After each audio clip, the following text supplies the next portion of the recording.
Master minds commerce చదవాలనుకునే 10th inter విద్యార్థుల తొలి ఎంపిక. యాక్చువల్లీ నా ఇంటర్వ్యూస్లో ఒక ఆనవాయితీ ఉంది. ఏంటి? టాటూస్ గురించి అడగడం. ఇవన్నీ టాటూస్ ఉన్నాయి నాకు. నా ప్రతి ఇంటర్వ్యూ ఉంటుంటే కొన్ని ఇంటర్వ్యూస్లో బాగా జనాలు కనెక్ట్ అయ్యే టాపిక్ నాకు నీ టాటూస్ చూస్తుంటే నా కళ్ళు అటే వెళ్తున్నాయి. ఇందా నుంచి నేను అదే చూస్తాను. ఈ వాచ్ పెట్టుకున్న దగ్గర అయితే మొత్తం ఏదేదో కొట్టేసినట్టు అనిపించింది. ఇది అప్పుడు టోనీ పేరుండే. ఇది చూపి ఇక్కడ టోనీ పేరుండే. ఓకే, దాన్ని ఏం చేసావు? ఫ్లవర్ వేయించారు.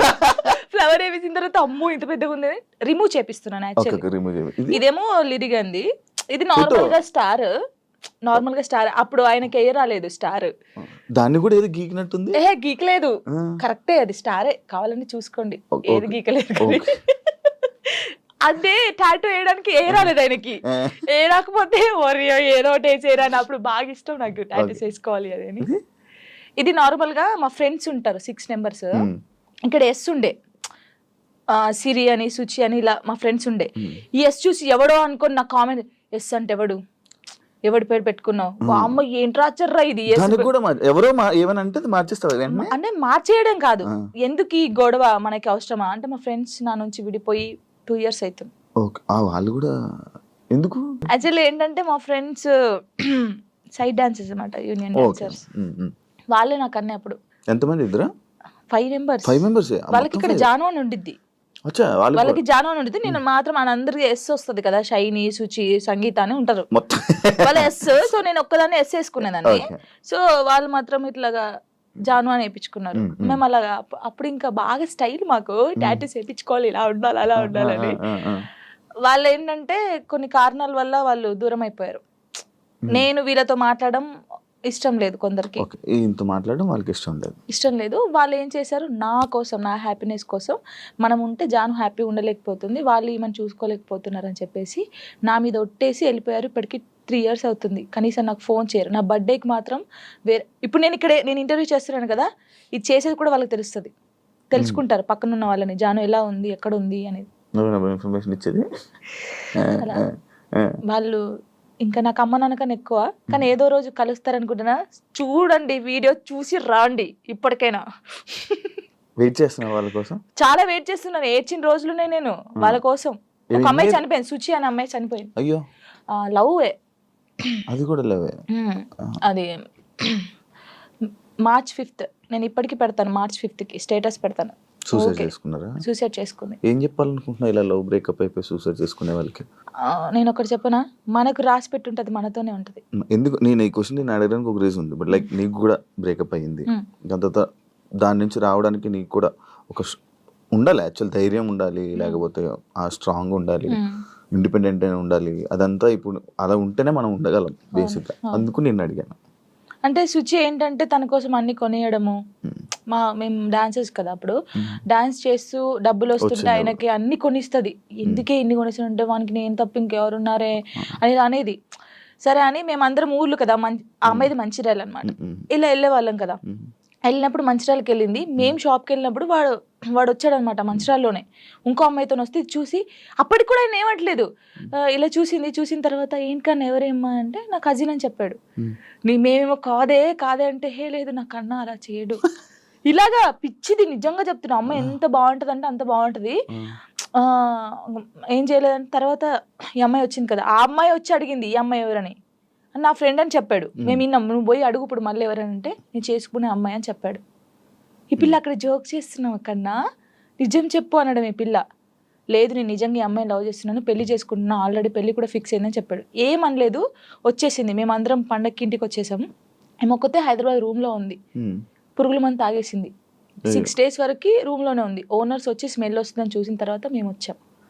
ఒక్కొక్క కాలు ఇంత అయిపోయింది. ఇలా ముట్టుకుంటే ఇలా చాలా దారుణమైన సిచ్యువేషన్. అసలు ఎవరికీ తెలియదు. ఇలా చాలా మంది అవుతున్నారు కానీ ఎవరికీ తెలియదు. నేను చెప్తున్నాను కదా. కానీ నేను ఒక్కటే నిజంగా చెప్తున్నాను, ప్రేమించండి, ప్రాణం కన్నా ఎక్కువ ప్రేమించండి. దక్కట్లేదు అన్నప్పుడు చచ్చిపోవాల్సిన అవసరం లేదు. నువ్వు నిజంగా ఆయన ప్రేమిస్తే అమ్మాయినా అబ్బాయినా లైఫ్ లాంగ్ ఆయన కోసమే నిల్చొని ఉండు. పెళ్లి చేసుకోకు ఎవరిని, తనని చూస్తుండు, వన్ సైడ్ లవ్ చేయి. నీకు అయిన ఇష్టం ఉంటే, తనకు నువ్వంటే ఇష్టం లేదు కానీ నీకు తనంటే ఇష్టం ఉంది అనుకో, హ్యాపీగా ఇలాగే ఉండు. తనని తలుచుకుంటుండు, ఏదో ఒక్క రోజు తనకు అర్థం అవుతుంది కదా, అప్పుడు తను ఫీల్ అవుతాడు కదా, ఈ అమ్మాయి ఇంత మంచి అమ్మాయిని మిస్ అయ్యాను ఏంది అని. నేను అనేది అదే ఒక్కటి చెప్తాను శివ గారు, మనం కాళ్ళు ఏళ్ళు పట్టుకుంటూ వచ్చే ప్రేమ ఎప్పటికీ ఉండదు. వాళ్ళకి ఇక్కడ నుంచి వస్తేనే ప్రేమ అది ఉంటది. నేను నిజంగా చెప్తున్నాను, ఏదైనా రాత బట్టే, రాత లేదు ఏది లేదు అంటారు కానీ రాత ఉంటది. ఒక మనిషి కలవడానికి రాసి పెట్టుంటేనే కలుస్తారు. అది రాసి పెట్టుంటేనే వాడు మన పక్కకు ఉంటాడు, మనతోనే ఉంటాడు. మనంతలు మనం బలవంతంగా వెళ్ళి తెచ్చుకుంటే మధ్యలో ఏది రాదు. ఇప్పుడు నేనున్నాను మీకోసం, ఒక అమ్మాయికి చెప్తాను శివ గారు మిమ్మల్ని బాగా లవ్ చేస్తున్నారు ప్లీజ్ రాండి అంటే నా మాటని వస్తుంది.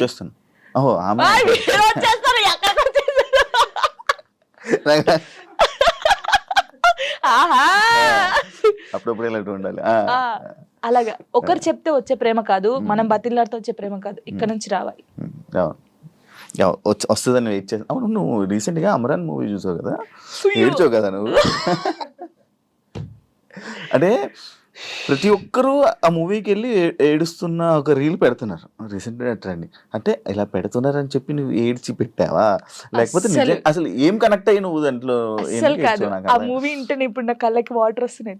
ఏంటి అది నేను చూడలేదు. అంటే నేను ఇన్ని మూవీస్ చూసాను, సాయి పల్లె, నాకు సాయి పల్లె అంటే చాలా ఇష్టం.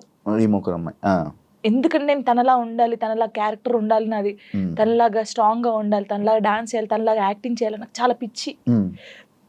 మూవీ చూస్తారు అందరు బాగుంది బాగుంది అన్నారు, సరే పోనీ లే చూద్దామని పోయాం. అది నేను తీయలేదు వీడియో, కార్తిక్ గారు తీసాడు నేను ఏడుస్తుంటే. అదే ఇప్పుడు నేను కావాలని ఏడుస్తే అంతగానో ఏడుపు రాదు కదా ఎవరికి. ఇప్పుడు సడన్ యాక్షన్ ఏడు అంటే ఏ నుంచి వస్తుంది, ఒక ఫీల్ ఉంటేనే వస్తుంది. చూస్తున్నాను ఎక్కడ కనెక్ట్ అయ్యానంటే, ఆ పిల్ల వాడు వద్దు మన ఇద్దరికి సెట్ కాదు ఇంకా అని చెప్పేసి ఫోన్ కట్ చేసి వెళ్ళిపోద్ది. వాళ్ళ డాడీకి చెప్తాది కదా, తను నాతో ఉన్నా లేకపోయినా తను నా మనసులో పెళ్లి చేసుకున్నాను, నా మనస్ఫూర్తిగా పెళ్లి చేసుకున్నాను, తను నాతో ఉన్నా లేకపోతే తన కోసం ఇలా ఉంటానని. అబ్బా కరెక్ట్, అదే ఆ సిచ్యువేషన్ కనెక్ట్ అయ్యి ఏడ్చావా? అసలు మూవీ ఎలా ఉందంటే, ప్రేమించినోడు ఎప్పుడు పక్కకే ఉండాల్సిన అవసరం లేదు. తను ఎక్కడున్నా మనం ఇక్కడున్నా ఆ ప్రేమ అలాగే ఉండాలి. వాడు దూరంగా ఉండడని ఇంకొక స్టెప్ వేయడము, వాడు దక్కట్లే అని చెప్పేసి ఇంకొకరి మీదకి మనం పోవడం అలా చేయకూడదు. వాడు ఉన్నా లేకపోయినా వాని కోసమే ఉండాలి. అది బాగా నచ్చింది నాకు. ఏడ్ చేశాను కదా అంటే, జానుకి ఫోక్ సాంగ్స్ తప్ప మిగతావి చేయడం చేత కాదు అనే కామెంట్ కి మీ రిప్లై వచ్చింది కామెంట్స్. అందుకే కదా డీలో నేను కొన్ని సాంగ్స్ చేశాను. ఇప్పుడు డోలే డోలే సాంగ్ కానీ, ఇంకా కొన్ని అంటే ప్రాపర్టీస్ తో చేయడం కానీ, వెస్టర్న్ కూడా చేశాను నేను. నాకు రాంది కూడా నేను ట్రై చేశాను, క్లాసికల్ కూడా చేశాను నేను. వాళ్ళు చూస్తే వాళ్ళకి అర్థం అవుతుంది.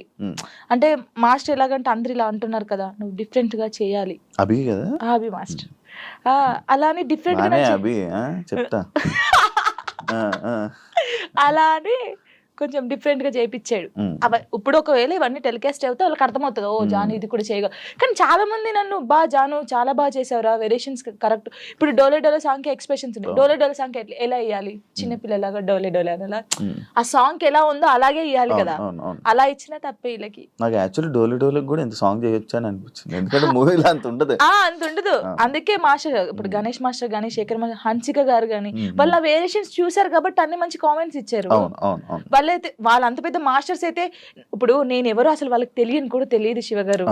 నేను నార్మల్ గా ఒక ఫోక్ సాంగ్ నుంచి నాకు ఎందుకు సపోర్ట్ చేస్తారు, మరి బాగా చేస్తేనే బాగుందని చెప్తారు, బాగా లేకపోతే బాగాలేదని చెప్తారు కదా. మరి యాక్చువల్లీ ఒకప్పుడు పొలిటికల్ ఈవెంట్స్ కానీ పొలిటికల్ స్టేజెస్ మీద డాన్స్ చేసి అది వీడియో వైరల్ అని తెలుసా? అయ్యో రావా అనుకున్నాను. అవును, నేను ఏం చెప్తున్నాను మీకు, వెల్కమ్ డాన్స్ ఉంటుందా పెళ్లిలో, అలా వెల్కమ్ డాన్స్ చేస్తూ ఇలాంటి స్టేజ్ పర్ఫార్మెన్స్ చేస్తూ, అప్పుడు తెలంగాణ ఉంటది కదా, అప్పుడు అలాంటి చేశాను. అలాంటి చేసి ఇక్కడికి వచ్చాను. నేను ఎంత కష్టపడి ఉంటే ఇక్కడికి వచ్చాను. ఎవరికైనా బుద్ధి ఉంది, ఎవరే చూడండి నాయన, కావాలంటే ఆ వీడియోస్ చూడండి. అలా చేసి ఇప్పుడు అక్కడ నుంచి డైరెక్ట్ టీవీ. నేను చాలా హ్యాపీ. కష్టాన్ని నమ్ముకుంటే, కళను నమ్ముకుంటే. ఇంకా ఇదేనా నీ లైఫ్? ఇంకేమైనా అనుకుంటున్నావా? నేను ఏం అనుకోవట్లేదు. నేను ఎంత పెద్దగా ఎదిగినా కూడా ఫోక్ సాంగ్ అయితే మానిపోను. ఫోక్ సాంగ్స్ అది ఎంత చిన్న ఛానల్ అయినా పర్లేదు నేను చేసేస్తాను.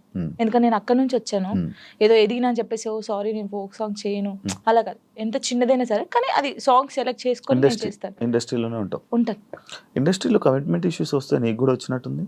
నాకు ఎప్పుడు రాలేదు. నీకు ఎప్పుడు రాలేదు? ఏదో నాకు ఈవెంట్కి వెళ్ళినప్పుడు ఎప్పుడు నెల్లూరు సైడ్ అది ఒక్కసారి వెళ్ళాను నేను నెల్లూరుకి, అసలు అటు ఈవెంట్స్కి వెళ్ళాను, తప్పని పరిస్థితి అప్పుడు మనకి లిరి ఉన్నాడు చూసుకోవాలి. కానీ వెళ్ళినప్పుడు ఈ ఎవడో కూడా ఉంటాడు కదా, వాడు ఏంటంటే మనం కొత్త వాళ్ళం కాబట్టి వాడు అయ్యో ఈవెంట్ అయిపోయింది కదా, నేను స్టోరీలో కూడా పెట్టాను కదా అదే ఏంటి మన డీలో లైవ్ స్టోరీ చేసినప్పుడు పెట్టాను.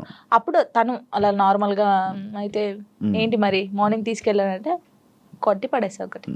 ఇలాంటి సిచ్యువేషన్స్ ఇండస్ట్రీలో ఎక్కువ ఎదురవుతూ ఉంటాయి, దాన్ని ఎలా హ్యాండిల్ చేయగలుగుతాం? అంటే నాకు కాలేదు, నాకు ఈవెంట్ ఉందారైంది కానీ చాలా మందికి జరుగుతుంది. నాకు చాలా మంది చెప్పారు అక్క ఇలా అంటున్నారు అక్క అన్నప్పుడు, అలా అంటున్నారు అన్నప్పుడు నువ్వు తీసి లాగి పెట్టి కొట్టాలి, ఈ ఛాన్స్ నాకు వద్దనాలి. కొంతమంది అమ్మాయిలు ఏంటంటే పాపం అరే రావాలి ఫేమస్ కావాలని చెప్పేసి కొంతమంది చేస్తున్నారు, కానీ వాళ్ళు మనస్ఫూర్తిగా చేయట్లేదని నేను నమ్ముతున్నాను, ఎందుకంటే ఫేమస్ కావాలని చెప్పేసి. ప్రొఫెషన్లో సూపర్ స్టెప్లు వేసిన జాను లైఫ్లో రాంగ్ స్టెప్స్ వేసింది ఏంటంటే నేను అగ్రీ చేస్తుంది. యాక్సెప్ట్ చేసా? ఎందుకంటే నేను తప్పు చేసిందే ఫస్ట్ చిన్నప్పుడు 16 yearsలో మ్యారేజ్ చేసుకోవడమే తప్పు ఫస్ట్. అది చాలా నేను ఒప్పుకుంటాను దానికి. ప్రెసెంట్ ఫ్యామిలీ నుంచి సపోర్ట్ కానీ ఫ్యామిలీ నుంచి ఇది కానీ చాలా మంచిగా ఉంది కదా? Daddy mummy okay okay. ఎందుకంటే వాళ్ళు ఇప్పుడు నాకు సపోర్ట్ అంటే ఎలాగంటే లిరిక్ చూసుకోవడం, నేను షూట్కి వెళ్ళడం కానీ వాళ్ళ దగ్గర ఉంచేసి వాళ్ళు ఇక్కడే ఉంటారు. డాడీ సింగర్ అండ్ ఎంప్లాయ్ అనమాట, యాక్చువల్లీ రిటైర్మెంట్ అయిపోయాడు. ఈ డాడీ వచ్చి ఒక 20 days ఉంటాడు వెళ్తాడు, మమ్మీ కూడా 20 days ఉండి వెళ్ళిపోద్ది. అప్పుడు ఇంకా నా డాన్సెస్ ఉంటారు కదా వాళ్ళని పెట్టడం, లేకపోతే మా చెల్ల ఉండడం, అలా ఉంచేసి వచ్చేస్తాను. ఓకే. జాను లిరి యాక్చువల్లీ కొంతమంది జాను లయరి జాను ఇలా అలా అంటుంటారు కదా, పేరు ఏంటి జాను లిరి? నువ్వు ఎవరు పెట్టారా నువ్వు పెట్టుకున్నావు? నేను పెట్టుకున్నాను. యాక్చువల్లీ నా పేరు ఝాన్సీ. ఝాన్సీయా? ఝాన్సీ. ఎంత మంచిగా ఉంది. టిక్ టాక్ వచ్చింది కదా అప్పుడు, టిక్ టాక్ వచ్చినప్పుడు నువ్వు టిక్ టాక్ బాధితురాలు బాగా చేసి ఓకే. టిక్ టాక్ వచ్చినప్పుడు అందరూ వేరే వేరే పేర్లు పెట్టుకుంటారు, నేను ఝాన్సీ ఎందుకు పెట్టాను? నాకు కొడుకు పేరు పెట్టుకోవచ్చు కదా, వీని కూడా ఫేమస్ చేయాలి. నాకు అప్పుడు ఉండే లిరిని ఒక హీరోని చేయాలని ఉండే. సో అప్పుడు నా పేరు ఝాన్సీ కదా, నన్ను జాను అని పిలుస్తారు. సో వీని పేరు లిరిక్స్ అనమాట. ఒక పోయం లాగా వాడు నిలిచిపోవాలని చెప్పేసి లిరిక్స్ అని పెట్టాను, కానీ లిరి అంటారు అందరు. సో జాను లిరి అని పెడదామని జాను లిరి పెట్టాను.